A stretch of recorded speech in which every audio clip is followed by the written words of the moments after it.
The shadow is a moral problem that challenges the whole ego personality, for no one can become conscious of the shadow without considerable moral effort. To become conscious of it involves recognizing the dark aspects of the personality as present and real. This act is the essential condition for any kind of self-knowledge. The idea of the shadow self was first conceived by Carl Jung, probably the most important psychologist of the previous century. Jung described the shadow as an unconscious aspect of ourselves, formed from our suppressed desires, ideas and instincts, a cognitive blind spot in our psyche. Until you make the unconscious conscious, it will direct your life and you will call it fate. The use of the word shadow wasn't chosen unintentionally. Jung was always good at portraying complex ideas in a proper visual manner. He used mental images in order to create associations with concepts already familiar to the human mind. The shadow is dark and elusive. It is impossible to catch. Its size can change depending on your position in space, and it is always there whenever light is present. So one can form a somewhat basic understanding of the concept without the need to delve into complex terms. Another crucial thing to take into account is that the shadow itself, due to the darkness that it forms and due to the distance that it creates from the physical body of a person, becomes something people don't really want to confront. And this is one of the major ideas associated with the Jungian shadow. Although we usually see the shadow as an important part of our existence, most of us are blind to this existence. We can't control what we can't see. Shadow work is a relatively new age concept and refers to the process of assimilating the shadow, that is, attempting to dive into the unconscious parts of our psyche and trying to internalize them and make peace with them. Assimilation is a lengthy process that demands mainly psychotherapy, but also hours of introspection and constant re-evaluation and recalibration of personal behaviors and beliefs. Shadow work is challenging, therefore, when trying to assimilate the shadow, we need to ask ourselves some challenging questions. Most of you have heard of the story of Dr. Jekyll and Mr. Hyde. The famous idiom is inspired by the book Strange Case of Dr. Jekyll and Mr. Hyde, written by the Scottish author Robert Louis Stevenson in 1886. In it, he describes the life of a man who transforms between two personae, Dr. Henry Jekyll and Mr. Edward Hyde. The story was so powerful and it resonated with so many people that it entered the vernacular, and whenever we encounter characters with an unpredictably dual nature, we almost immediately refer to them as Jekyll and Hyde. Most of us can cite events from our lives where our actions and our intent didn't really align. We behaved as if we were different people.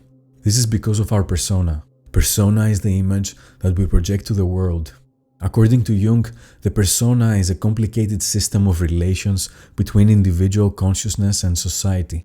Fittingly enough, a kind of mask, designed on the one hand to make a definite impression upon others, and on the other to conceal the true nature of the individual.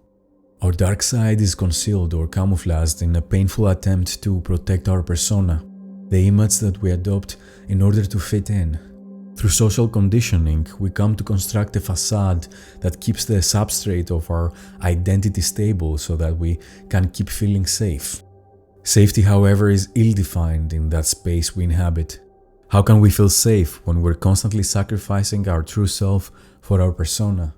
Our persona controls the way we project who we are and how we interact with the world. A great example of this is social media. This is the online manifestation of our persona. The problem is that we are much more than the image we project to the world. Constantly neglecting the true self for the persona can cause internal instability, and the shadow will take over. Shadow work allows us to see beyond the persona and try to escape from it when we see that it tyrannizes our lives. Most of life is struggle. We battle struggle with clarity. In order to clarify something, you need to understand its mechanics. Maybe something isn't working well because a part that comprises the whole is actually malfunctioning. When we break down the whole in parts and carefully examine these parts, we can discover details about systems that are usually unknown. Then we can go back to the system itself and look at how what we discovered can improve the performance of the system as a whole. Clarity manifests itself in that way. When you allow the part to discover all its nuances and all its capabilities, you end up with a reinforced version of it that can offer more to the whole. Humans operate that way, and the dawn of the internet made that idea more vivid. We experience a collective awakening that can perhaps lead to a collective enlightenment. Information becomes widely accessible, and we can improve our error-correcting mechanisms just by asking and gathering as many views as possible. That right there is the essence of clarity, and its only obstacle is the shadow. Our collective shadow is pushing us towards ignorance, and ignorance reinforces our struggle. A person who clings to outdated and ill-defined views will only reinforce the shadow and lose themselves in a swamp of confusion. Incessant knowledge seeking is the name of the game, a game we should all prepare to play. Dreams serve as a direct conduit to our subconscious mind, where the shadow resides. They offer us a symbolic language through which our innermost thoughts, feelings, and conflicts can surface. By paying attention to our dreams, we can gain valuable insights into the workings of our psyche and the aspects of ourselves we need to address. A common practice we can follow is dream journaling. By recording our dreams, we can identify patterns that repeat themselves.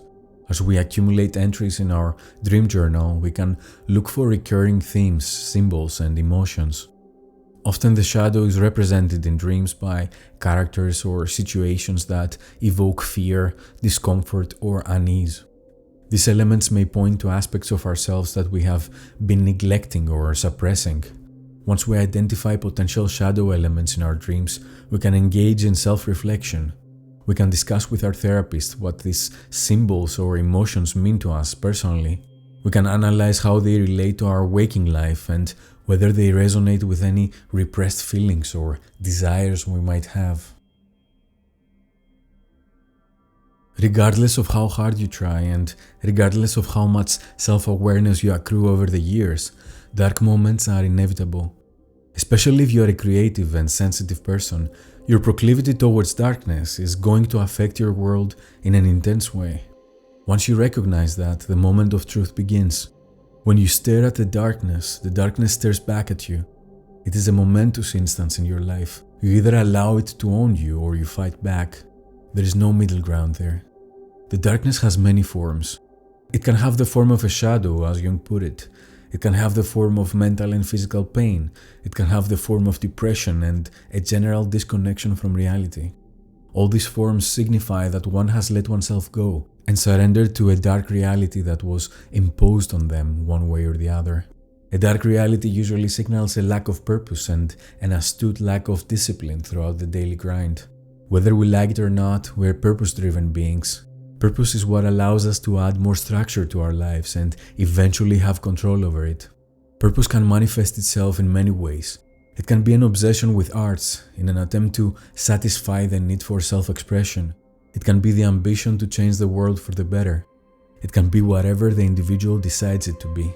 Once you identify your purpose, live it wholeheartedly. Create systems, processes, goals, and protocols around it. Find other actors who have similar purposes and engage with them. Escape the banality of abstract living that is defined by others and assemble your life around your purpose. Do that in a disciplined and, if the circumstance demands it, obsessed way. That's how you overcome darkness.